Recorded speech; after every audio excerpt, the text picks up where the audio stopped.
scout ships.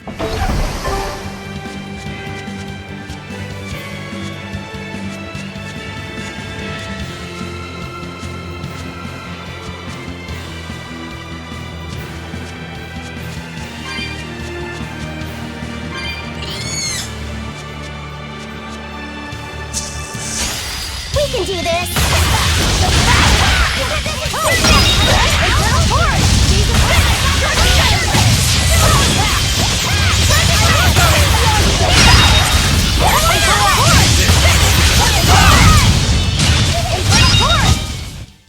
Not bad.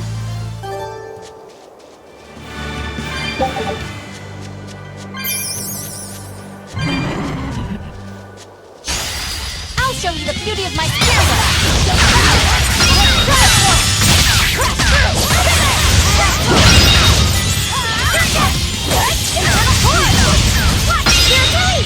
You wronged me!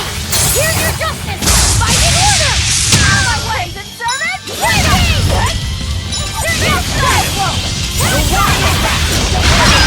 That all you got?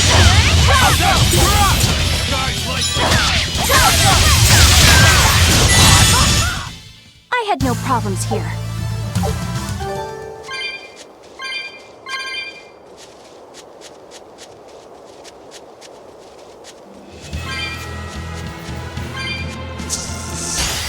Not worth my time.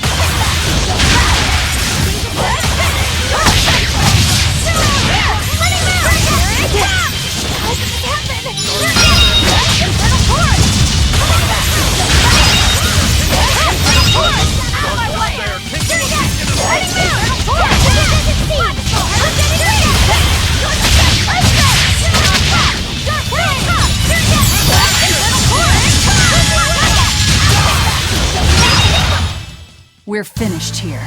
Let's go.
We can do this!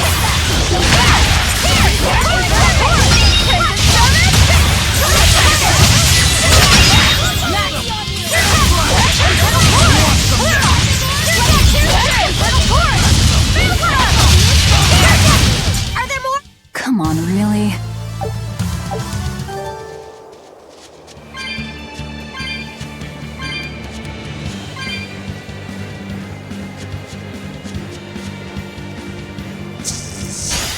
Not worth my time.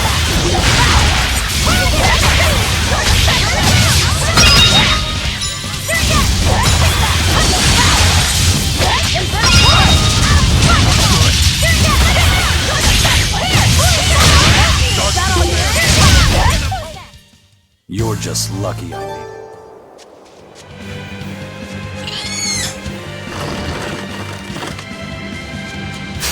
I'll finish this now.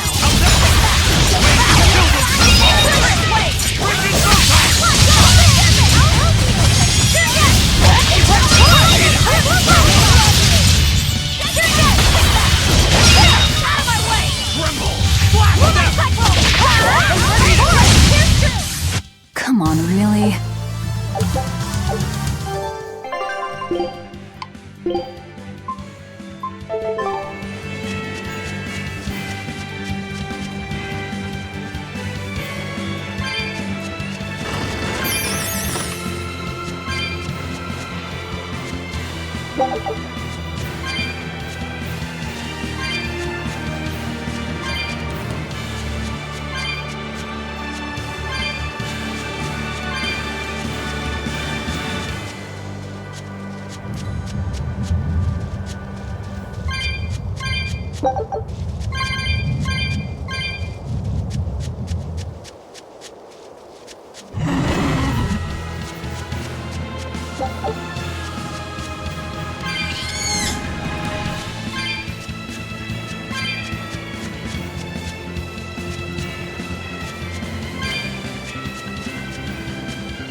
Did you see that? I beat it!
Alright, if I were a bloodwing, where would I... Yay! I found so many blueberries! What are you gonna do with all those? Make jam?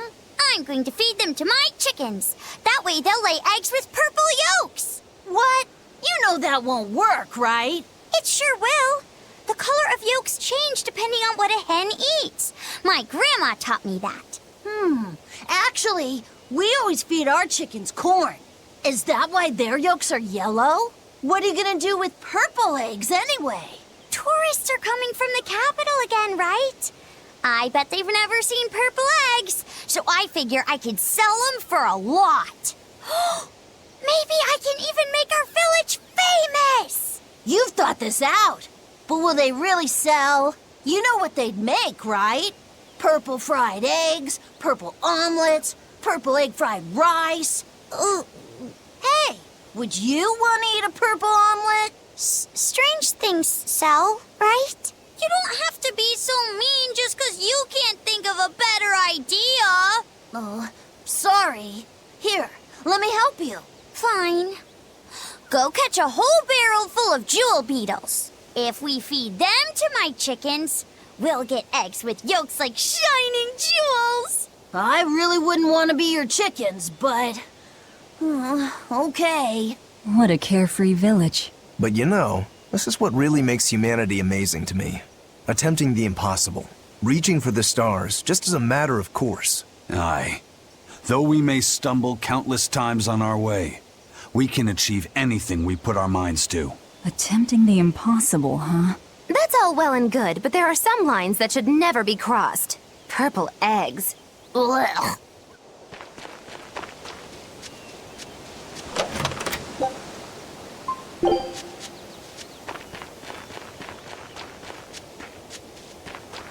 Raspberries, strawberries, blueberries, they all grow in abundance around Stonebury.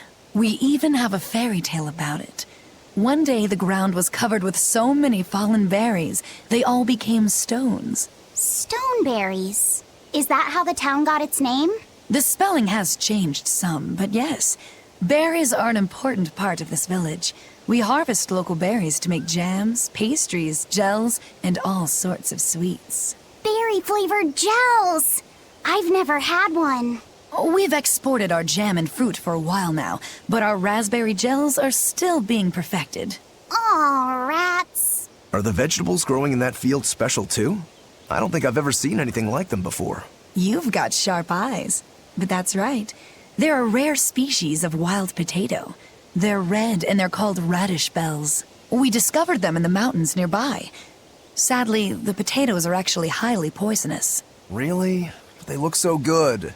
They do, but the skin and the sprouts are toxic. If you aren't careful when removing them, it's Poisonville for you. Deadly poison aside, they're sweet, fluffy, and go great with butter. And when they're fried nice and crispy, they're the best. So just skin them and sell them. What's the problem? Yes, we've thought of that, but the way they are now, you have to peel off quite a bit before you get to the edible part. Peel one as big as your fist, and all you get for your trouble is a bit of meat the size of an egg yolk. That's why we're selectively breeding them. One day, they'll have only a thin layer of poisonous skin. Why not breed them to get rid of the poison altogether? With no poison, bugs will eat them, and they'll be more vulnerable to cold and heat. With potatoes, as with people, getting rid of everything harmful isn't always for the best.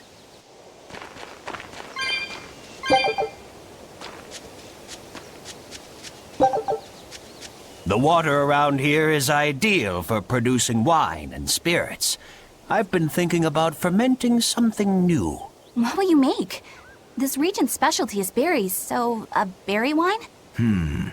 But the chilly air and level of humidity here should be just right for making an amber draft, don't you think? Considering the geography around here, the water must contain a high mineral content. If you use it to make a rice wine, the taste will be unique. I've considered all those options, but I must create something that can surpass my greatest rival, Sleeping Princess. But that's nearly impossible to make. Exactly. Not an easy task, to say the least. Sleeping Princess is made by filling an emerald cask with water from an enchanted mountain spring and sitting it in direct sunlight for 7 years. The water's magic causes it to change color each year. When it reaches the same deep green hue of the cask, it's ready. Solar fermenting, huh? It won't be easy to surpass a marvel of the winemaking world like Sleeping Princess. True, but I've finally found it. The ultimate stone. A gemstone? Will you make a cask from it? That would just make it an imitation. No, what I found can only be called a natural rock filter. You're filtering wine with a rock? Deep in the heart of these mountains, I found a stone that absorbs liquids.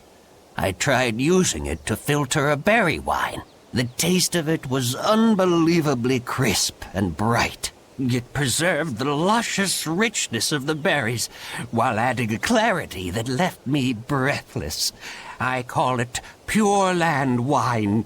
There is no better. May I have a taste? My apologies, but it took me 10 years to make a single thimbleful. I drank that thimbleful for my tasting. It'll be about 50 years before I can make a decent batch. I doubt I'll see a full bottle in my lifetime. 50 years, huh? Meet you back here then? I've never been so glad not to be human.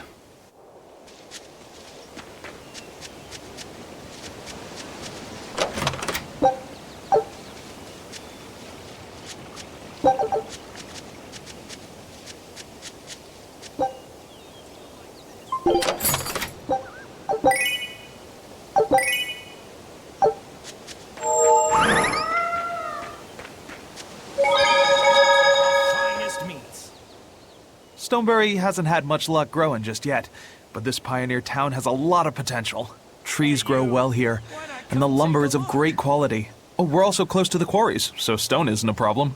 As long as the demons are contained, this country will rebuild.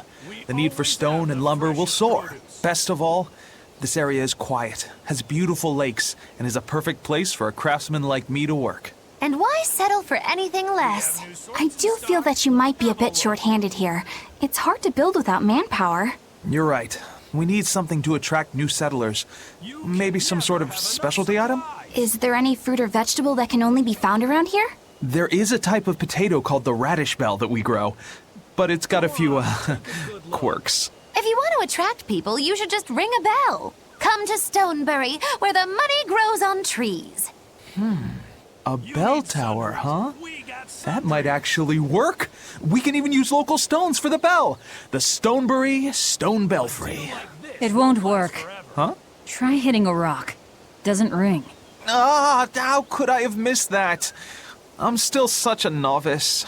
My master taught me better than this. Think before you build. That's what he always said.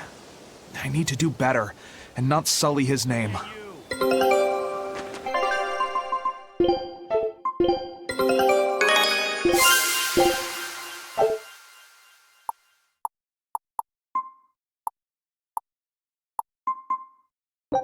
Scout.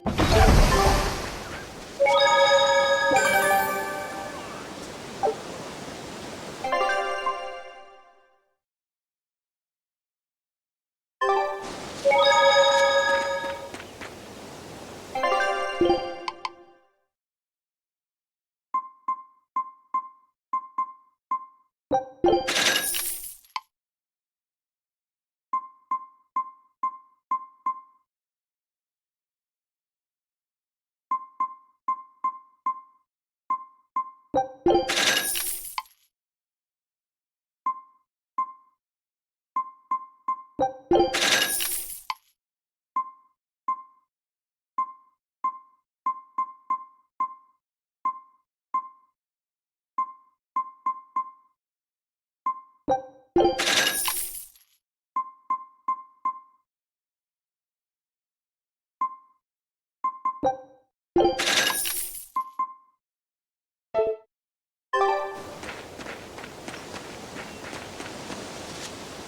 need sundries. We got sundries.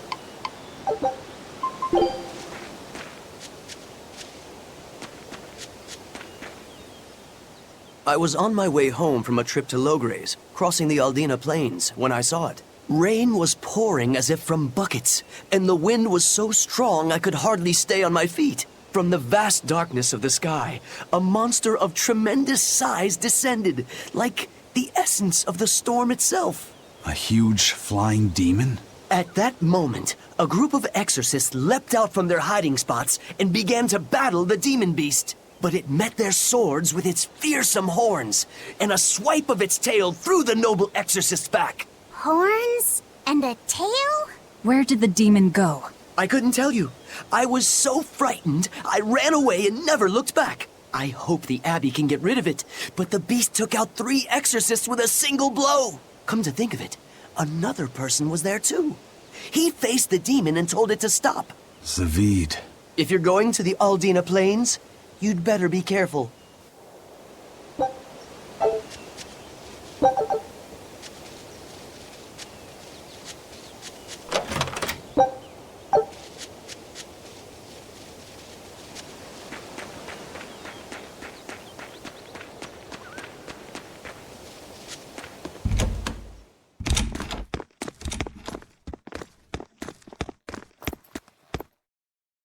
Zavid.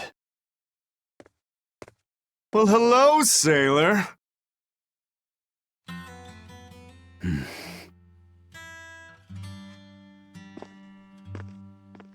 Are you waiting for someone? Nope. Just saying a prayer for someone. Someone? Let's go. Clearly there aren't any bloodwings here. You're just going to leave? I'm right here.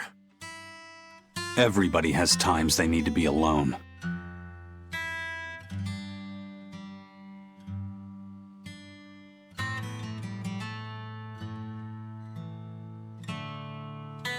Fee. Right. Coming.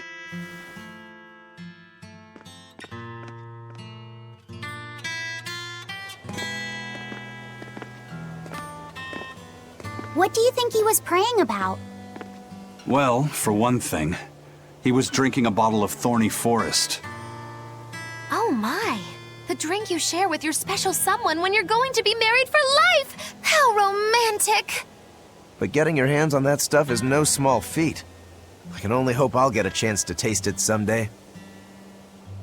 That must have had an important meaning for Savid. That's why you left him alone. Don't read too much into it. You're Velvet, right? Huh, you must be the one who's seen the demon we're after. We saw a big snake-looking dragon fly over on the way here. Is that what you saw too? Yes, that's the one. It nests at the top of the mountain in Aldina Plains. We went to look ourselves. No dragon. It only returns to its nest on rainy days. Rainy days, you say?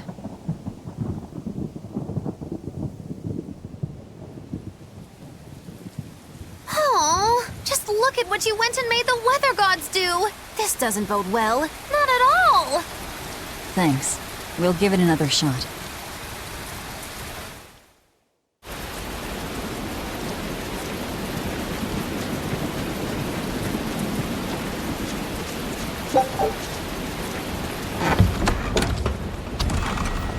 Hey there. Our meeting like this must be Providence, meow. We're in a hurry. Save it, cats. All the better, meow. I've just stumbled upon a perfectly nifty piece of stone just for you. What's it for? That's not a geoboard, is it? Bingo! I dug it out of some ruins, meow. They were made by Norman Meowny years ago for surfing along Earth pulses, but I can't use it, so I figured I'd pawn it off on someone else who could, meow. Wait, Norman made this? That doesn't exactly inspire confidence. Don't be so mean! We're capable of exceptional things! Sometimes. When a Norman speaks their own name, the board springs to life and whisks its masters away at top speed. They'll even plow right through weak demons. You can say it's our masterwork, even if we sorta stumbled on it by accident. Huh. Well, then I apologize. So we can ride this as long as we have Bienfu with us, right? Well, kind of. Do you have to use your true name to activate it? Not my true name, no.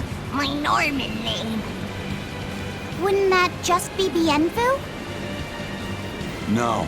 Norman have a separate name that goes something like Norman so-and-so. It's almost more a title than a name. Often the name has something to do with what they're good at.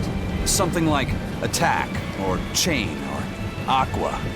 Right. You could say names like Bienfu and Grimoire are more like stage names.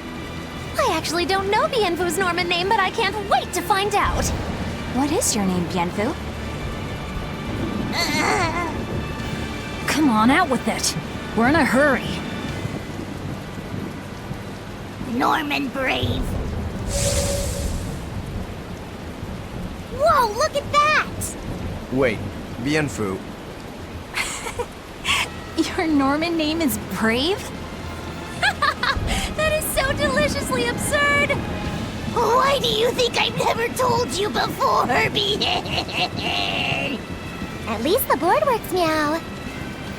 And if we get on this board, it'll move us around? Well, about that. The board propels itself by pushing against Earth pulse flows. To do that, the board needs information on the flows, but this one here's a completely blank slate, meow. First, you need to find the geotrees in each area. They serve as a conduit between the surface land and the Earth pulses, meow. Once you've actually located a geotree, you can record that area's Earth pulse data into your geoboard, meow. Got it. This area's geotree is right over there, meow. All right then. So long as we find more geotrees, we'll be able to use the geoboard to travel much more quickly.